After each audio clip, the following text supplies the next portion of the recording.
Good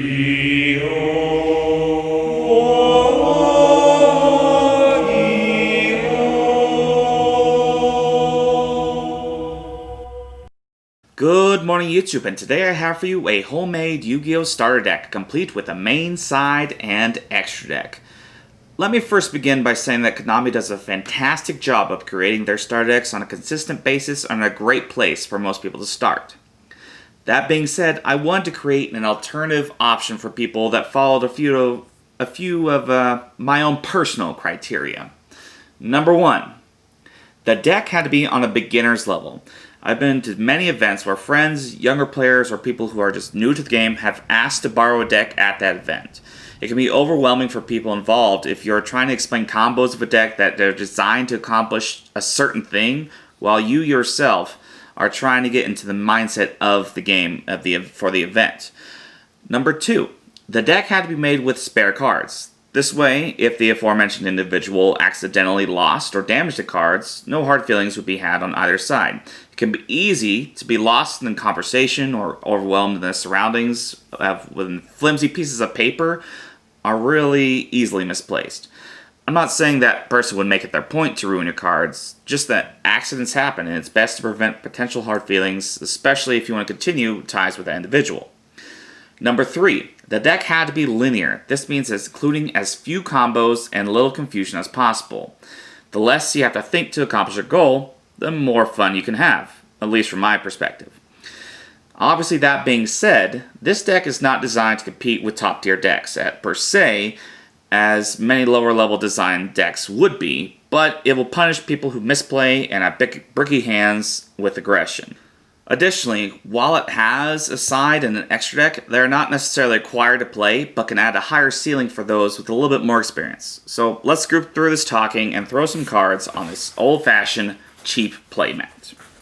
Starting off with our monsters, run a playset of Vanity's Fiend. This is very, very straightforward. Cannot be special summoned. Neither player can special summon monsters. Again, all these specs should or are pretty close to just being very single or double sentence effects. This guy can lock down your opponent's deck if they don't have anything. Fantastic stun card.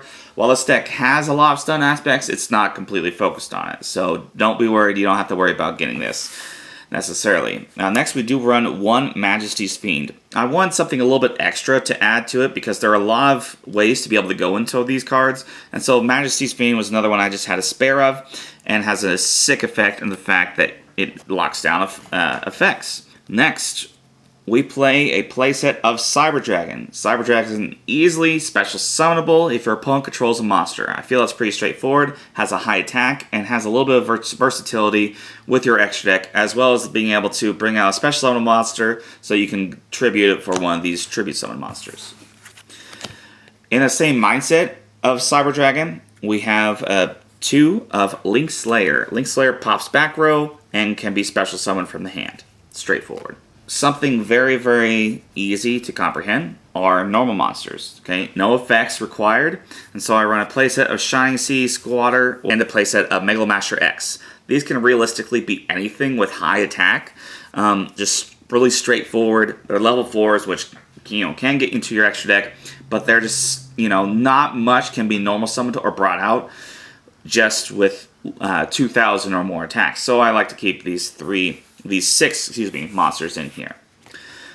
That being said, this is kind of an iffy card, but I have enjoyed it, and I feel it's pretty straightforward. It's a Doom Caliber Knight. Mandatorily, he has to negate the first effect that's activated when he's on the field, but he's also a 1900 beat stick with 1800 defense. That's pretty sick in my opinion. And the last monster of this 20 monster lineup in this 40 card main deck are a playset of DD Warrior Ladies. Now this might be the most confusing out of this thing, but it also allows you to go for the most versatility. The fact that it doesn't target monsters is fantastic, and it just allows you to banish her and the other opposing monster. Again, can be a little bit confusing, but I feel it's pretty straightforward.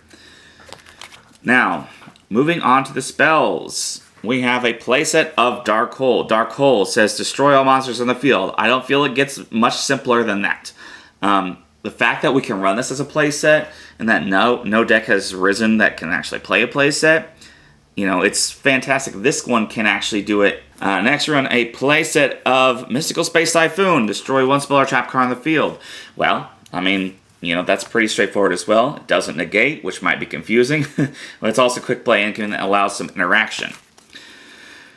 Next, run a playset of United We Stand and Mage Power. Now, these are cards that are really, really old, and back in the day, I played them like it was nobody else's business because they exponentially can increase your own attack power of your monsters. Like, let's say you just have a Mage Power or two, and then you just have a bunch of spells and traps. Well, guess what?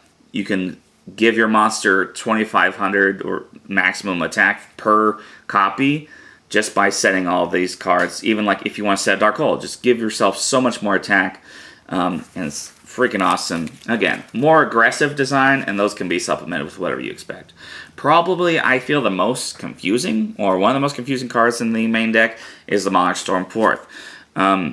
Again, this might be something I feel you can explain it very simply. Just saying, you activate this, you contribute one of your opponent's monsters instead. That's the best way I can kind of describe it. And I feel it's linear enough. I have a card in the side deck that I might swap this out with. But oftentimes, like if you notice, this deck kind of feels the need to go second. And that's mainly because most of the time, whenever you're doing the die roll and you're a beginning player, you decide, you know this game better than I do. So I wanted to give something that can give you a little bit of an edge if you are that person who ends up having to go second. That's my mindset behind the Monarch Storm 4th. And a Monster Reborn because I feel that's pretty straightforward, old-fashioned, great card. Next, I feel anybody who's anybody in Yu-Gi-Oh! Knows what Mirror Force does. Destroys all attack position monsters on that decoration attack. Even in today's meta, there's so many cards that just don't have an out to Mirror Force that I wouldn't recommend not running it in this. Now, again, probably the other confusing card in this deck is Waking of the Dragons. It's a special summon from your extra deck something. And I have several targets for it, but I feel it's pretty straightforward as to which ones you would go for with this. Again, easily supplementable, but I want something a little bit spicy to throw in there just so that you can have a little bit of fun, and will throw your opponent off guard if they decide to pop it. Moving on to the extra deck. This is very, very loose. And again, the fact that it had to be cards that I had just laying around spares is, kind of hinders it in a bit, but it also leaves it very open for anything. I run 2 Dark Rebellion Xyz Dragon.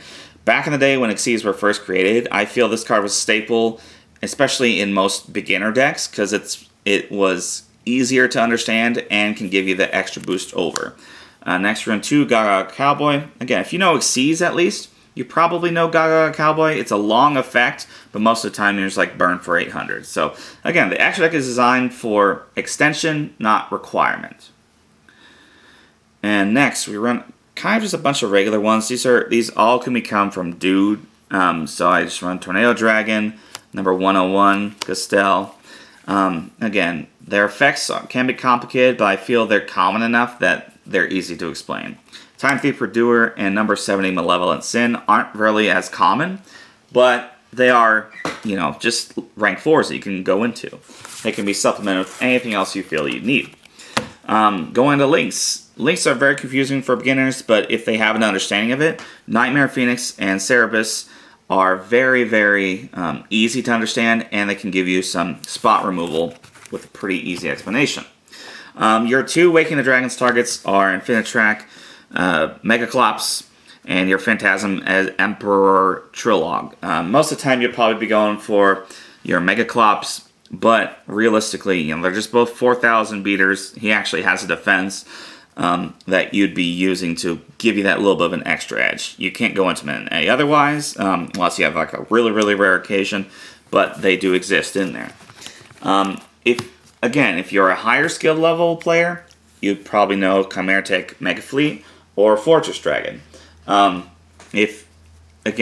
don't have to explain this for people who know, but if they don't, they can, or if you do, you just straightforward can punish people for playing cards, and that's really nice. Moving on to the side deck. The first playset we run is Double Summon. Double Summon could easily be swapped out for anything, or for your Monster Fourth. If you are going first person, just throw it in the main and then put this in the side, or throw it in the main and put the Monster Fourth in the side for going second. But I feel this can give you the opportunity to go into your Vanities or your Majesty's Fiend if that is your intention.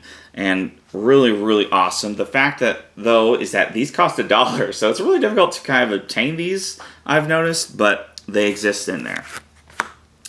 Next, run a playset of Mistake. I feel this is very, very straightforward. Neither player can add cards from their deck to hand except for by drawing them. Guess what? You do none of that in this deck. And your player that you give this deck to should know if they're doing a lot of searching, which most decks do. And so this adds sort of a stun mechanic for those situations. Next, run a playset of There Can Only Be One and a playset of Goes and Match. Now, Goes and Match can hurt you in a little bit, but it's not necessarily something that's going to be detrimental to your gameplay. And I feel both of these are simple enough to understand in the right situation that they're fantastic size to throw in. And rounding up our side deck, we run a playset of Royal Decree. This gives you an out to a whole entire mechanic of the game, which can be fantastic. If you notice there aren't any kaijus or anything, I feel kaijus are a little bit too complicated for beginner players, but these can be easily swapped out for kaijus, sphere modes, lava golems, anything you might want to throw in there. And that is it for my personal construction of a starter deck. Obviously, again, these can be swapped out for anything you want, and I want you to create your own. And I'm very, very interested in other people's brews of what they would give to a person who is just starting out in the game. This is not designed for a medium-level player, because I feel medium-level players can play decks that are more like control-y, can search cards. You know, it's understandable in that fashion, like for, say, Counter Fairies or something that's just control-based, stun. You know, that's pretty linear. This is designed for those people who have been playing for, like, you know, a week, a month or so. That way they can have something to play with again. And if you lose it, then no hard feelings are involved. The deck can actually do something, and I've pulled off some really, really weird secret wins with this. But most of the time, it's not going to be designed for winning. It's just designed to give them something to play and be able to understand. And that way, whenever you lose, potentially, you're not feeling that it wasn't because you didn't understand the deck. You'd lost because your opponent just simply had the better plays and understood a little bit more. So let me know your opinion as to what you feel about this deck. This is just a version 1.0 that I created. I'm probably going to adapt it later on in the future. And let me know down below what kind of a starter deck you would make. Be it archetypal, you know. Some people feel like beginners can really easily, you know, grasp like a structure deck concept and be able to succeed that way. Let me know if that's what you feel. But this is my opinion, and I thank you for listening and watching, and I hope you have a great day. Thanks.